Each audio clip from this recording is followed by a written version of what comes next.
Okay mga kababayan, Chris Uno po at welcome back po ulit dito sa ating YouTube channel. Pag-usapan ho natin mga kababayan, ito hong si Congressman Paulo Pulong Duterte na kung saan ay nagbanta kasi hindi niya ho matanggap mga kababayan yung inilabas ho ng ICC na nire-reject ho nila, hindi ho nila pinapayagan, hindi ho nila pinagbigyan ang kahilingan ho ng pamilya at legal counsel ho ni Digong para ito ho si Digong ay pansamantala po munang makalaya or yung tinatawag hong interim release.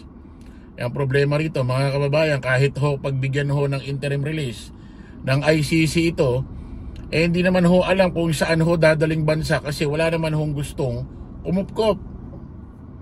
Hindi naman ho siya pagbibigyan sa Davao. Kasi ang unang sabi ho ng ICC,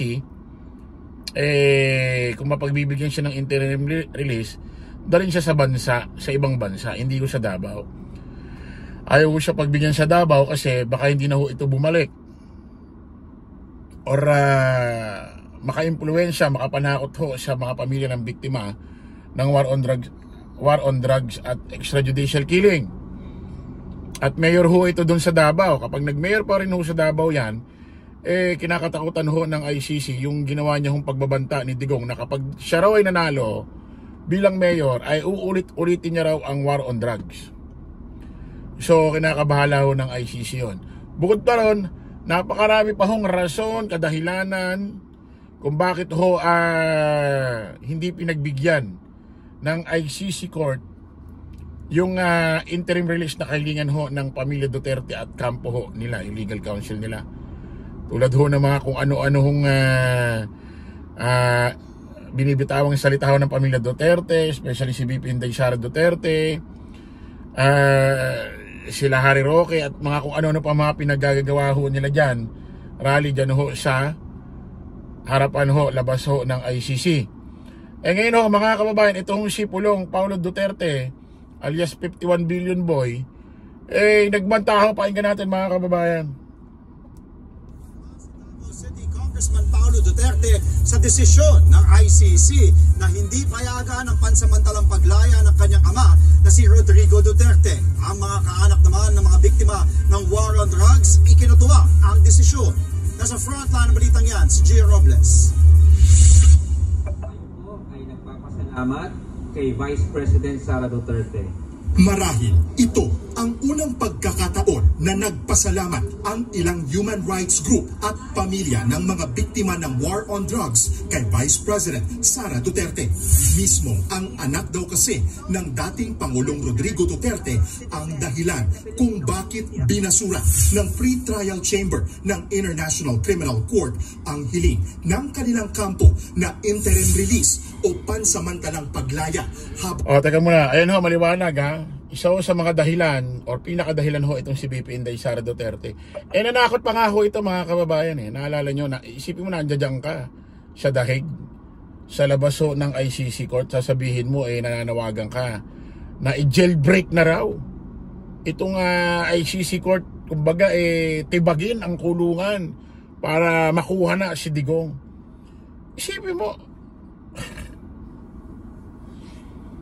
Isipin mo mga kababayan, magbitaw ho siya ng ganung salita. Siyempre na mababalitaan ho yan. Isipin mo, tulad yan, si Attorney Conti, may posisyon yan dyan. Pwedeng i-report ni Attorney Conti yan. So, ito ho mga ginagawa nitong mga ito, parang pinapahamak pa ho nila lalo si Digong. Para lalong tumagal dyan. O baka naman nagugustuhan nyo ng tumagal dyan si Digong para yung simpatya ng taong bayan ay nasa inyo. Total maganda naman kalagayan ni Digong dyan, wala kayong dapat ipag-alala. Yung payat-payat natural, yung payat tumatanda, wala namang matandang tsabi, diba? Wala namang matabang malikse, wala namang matabang parang sumasayaw, bume-vertical pa. Natural yan, kasama sa pagtanda yan. Habang gumugulong ang reklamo, sa totoo po, kami, told you so, parang gano'n. Kasi matagal na po namin pinupoint out yan, na yung statements mismo ng Duterte family ang magagamit or gagamitin ng korte to decide. Isa sa mga naging basehan ng ICC ang mga naging pahayag ni Inday Sara na taliwas kumpara sa defense team.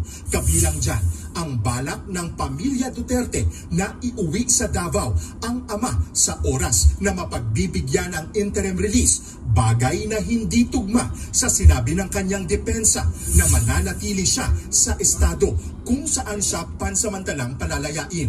Isa rin sa punto ng ICC ang mga sinabi noon ng bise na itatakas nila ang ama sa ICC detention.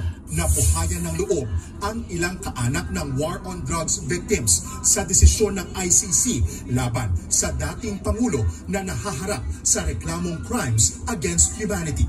Ayaw na namin siyang palabasin dahil isa po itong banta sa aming mga pamilya at sa lahat po ng mga inabuso ni Duterte. Inalmahan naman ni Davao City Congressman Pulong Duterte ang desisyon ng ICC. Sa kanyang post sa Facebook, sinabi niyang hindi batas kundi political theater ang nanaig.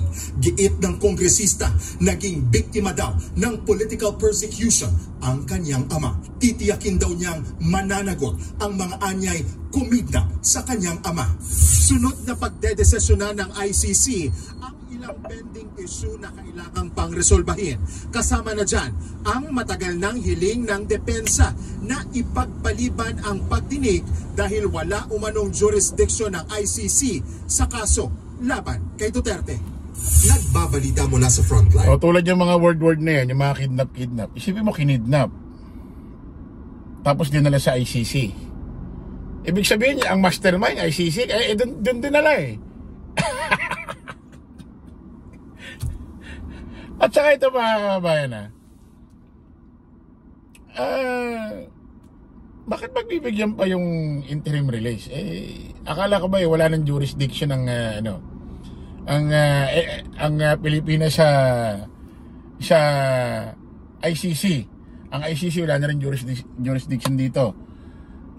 Sa Senado nga nagkaroon pa ho ng botohan kung pwede raw house arrest. Sabi ko, para sa kaya yung botohan na yan wala nang jurisdiction ng Pilipinas sa ICC. Ang ICC wala na rin jurisdiction dito. Mananagot na yung mga kumidnap. Grabe naman kumidnap yan. Aeroplano pa yung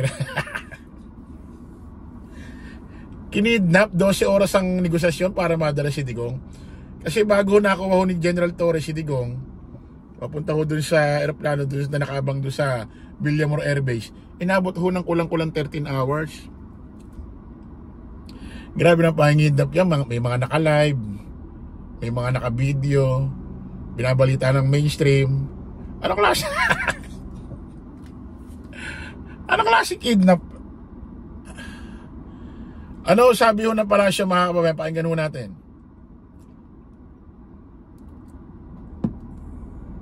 Pumalag ang Malacanang sa banta ni Davao City Congressman Paulo Duterte na pagbabayarin niya mga nagpakulong sa kanyang ama. Sinabi ng kongresista matapos hindi pumayag ang ICC na pansamantalang palayain si dating Pangulong Rodrigo Duterte. Live mula sa TV5 Media Center, nangunguna sa balita si News 5 Palace Correspondent Maricel Alili. Maricel, ano ang tugon ng Malacanang sa payag ng dating presidential son? Jiggy, nasa sibilisadong lipunan daw tayo, sabi ni Undersecretary Claire Castro. Yan ang tugon niya sa sinabi ni Congressman Pulong Duterte. Sabi ni Jose Castro, hindi daw tayo nakatira sa isang barbaric world, kaya hindi tayo dapat nabubuhay na puro pagbabanta at pananakot. Tugon niya ng Malacanang doon sa sinabi ni Congressman Pulong na hindi siya papayag hanggat hindi napapanagot yung mga quote-unquote kidnappers ng kanyang ama. Ito ay sinabi niya matapos nga lumabas ang desisyon ng International Criminal Court na nagbabasura doon sa apela ng kampo ni Duterte na bigyan siya ng interim release. Ang sabi ni Undersecretary Claire Castro, hindi na sila makikialam sa usapin na yan. Hayaan na raw ang ICC na magdesisyon dahil wala naman daw kinalaman ang Malacanang, ang administrasyon ni Pangulong Marcos sa desisyong ito ng ICC. So mas maigi daw na hayaan na lamang ang mga abogado ni dating Pangulong Rodrigo Duterte na gumawa ng aksyon tungkol dito. Naritong pahayag ni Jose Castro. Yung po ay nasa sinasabing civilized society at wala po tayo sa isang barbaric world. So dapat po tayong tumugon kung ano po ang rule of law at hindi po tayo dapat natatakot o laging na lamang nabubuhay sa pananakot. Maricel, ano naman? Oh, ayan mga maliwanag, mga kababayan. Itong si Pulong Duterte ay nananakot. Nagbabanta. Mananagot daw yung mga kumidnap sa kanyang tatay. O tama naman ho itong si Attorney Yusek Claire Castro. Hindi naman dapat magbanta ng ganyan. Kasi wala na tayo sa mga panahong gano'n na pag-ugali may magbabanta. Kasi isipin nyo mga kababayan, bakit magbabanta? Unang-una si General Torre, ginawa niya lang ang kanyang trabaho tungkulin. Hindi naman galing ho ang warrant sa kanya. Galing naman ho sa Interpol. Siyempre ang Interpol nagpunta rito para i-serve ang warrant na hindi pwedeng hindi pagbigyan ng Pilipinas yan. Hindi pwedeng hindi tayo makipag-cooperate. Kasi ang Interpol ho, mga kababayan, meron ho tayong relasyon dyan. Meron ho silang jurisdiction dito. Kapag tinabla ho ng Pilipinas ang Interpol sa paghuli ho kay dating Pangulong Rodrigo Roa Duterte, ang mangyayari niyan, kapag may mga wanted ho dito na nasa ibang bansa at may kipagtulungan tayo sa Interpol para mahuli ang mga wanted sa ibang bansa na nagtatago na dito wanted, baka hindi na rin ho tayo tulungan ng Interpol. Kasi nung panahon na nagpunta sila rito para si Digong ay uhulihin nila dahil pinasa ng ICC court ang warrant, hindi tayo nakipag-ugnayan, hindi tayo nakipagtulungan. So delikado. Ipit ang Pilipinas, ipit si Pangulong Bongbong Marcos. Actually mga kababayan, kung nung mga nakaraan may pahayag ho si VP Inday Sara Duterte na itatakas, i-jailbreak daw si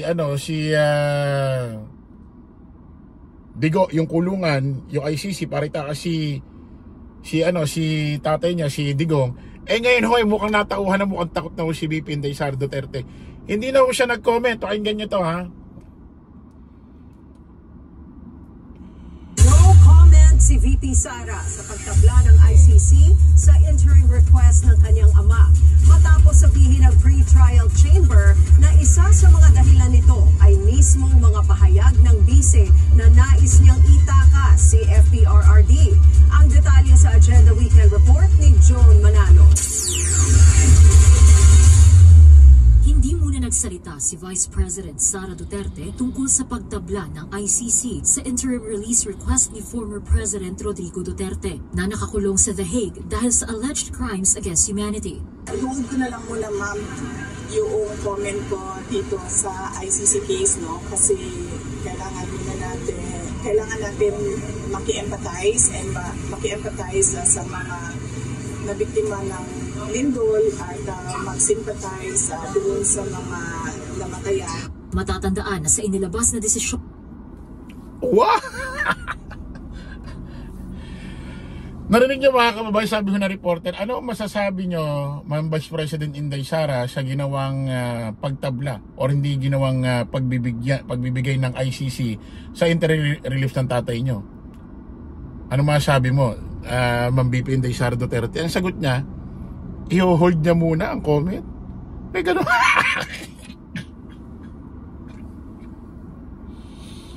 May gano'n pala no i-hold. Hold mo na yan, hold mo na. Hold mo na ako.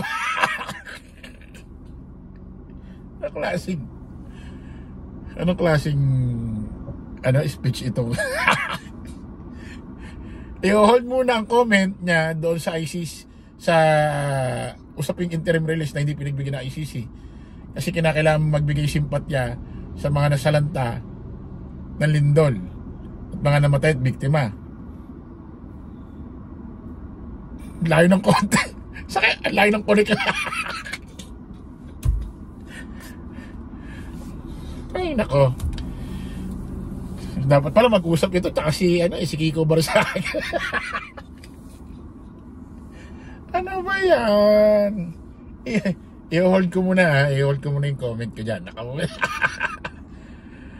Ay, nako. Maliwanag ho ito si VP Inday Sara Duterte. Takot na rin magbigay ng... ang problema, kahit takot na si VP Inday Sara magbigay ng maanghang na salita dyan sa ICC, kung patuloy yung mga ginagawang pagrarally ng mga DD shit doon, nag-aaway doon, may mga nagsasayawan doon.